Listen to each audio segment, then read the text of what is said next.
శుక్లాంబరధరం విష్ణుం శశివర్ణం చతుర్భుజం ప్రసన్నవదనం ధ్యాయేత్ సర్వవిఘ్నోపశాంతయే. జీవిత సత్యం. ఓ ముగ్గురు స్నేహితులు పర్యటన నిమిత్తం ఇతర దేశానికి వెళ్ళారు. అక్కడ ఒక పెద్ద హోటల్లో 75వ అంతస్తులో రూమ్ బుక్ చేసుకున్నారు.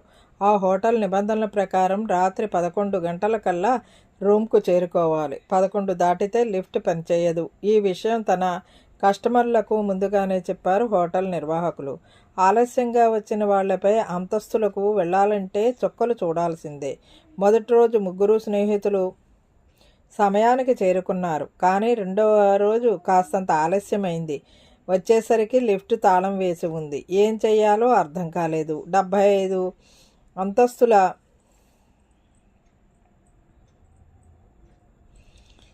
అంతస్తులంటే మాటలా?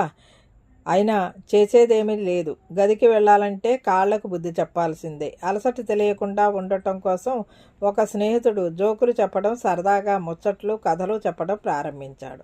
అలా సరదాగా ఆడుతూ పాడుతూ 25 అంతస్తులు సునాయాసంగా అధిగమించారు. తర్వాత రెండవ స్నేహితుడు బంధాలు బాధ్యతలకు సంబంధించిన వాస్తవ గాథలు వినిపిస్తుండగా మరో 25 అంతస్తులు అధిగమించారు. ఇక చివరి 25 అంతస్తులు మిగిలాయి.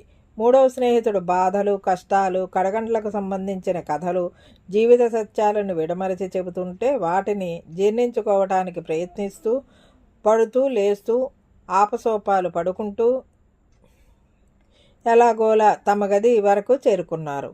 తీరా పైకి వెళ్ళిన తర్వాత గది తాళాలు కింద వాహనంలోనే మరిచి వచ్చామన్న సంగతి గుర్తొచ్చింది వారికి. ఖచ్చితంగా ఇలానే ఉంది ఈనాటి మన పరిస్థితి. మన జీవితకాలంలోని మొదటి 20-25 సంవత్సరాలు బాల్యం, యవ్వనం, చదువు, ఆటపాటల్లోనే గడిచిపోతుంది. మిగతా 25 సంవత్సరాలు కుటుంబం, ఉద్యోగం, వ్యాపారం, బంధాలు, బాధ్యతలతో గడిచిపోతుంది.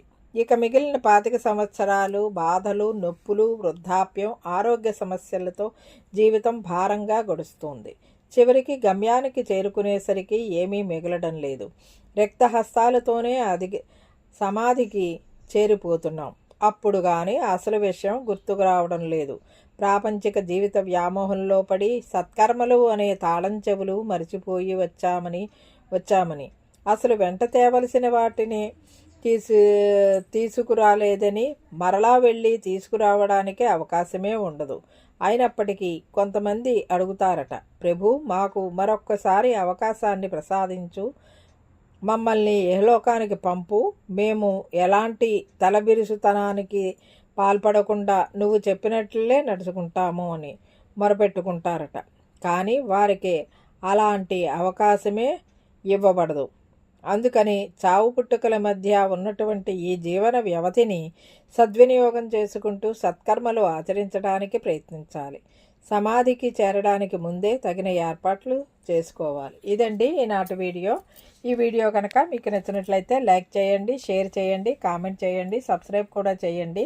మరిన్ని వీడియోలు కావాలంటే బెల్ ఐకాన్ని నొక్కండి. Thank you very much.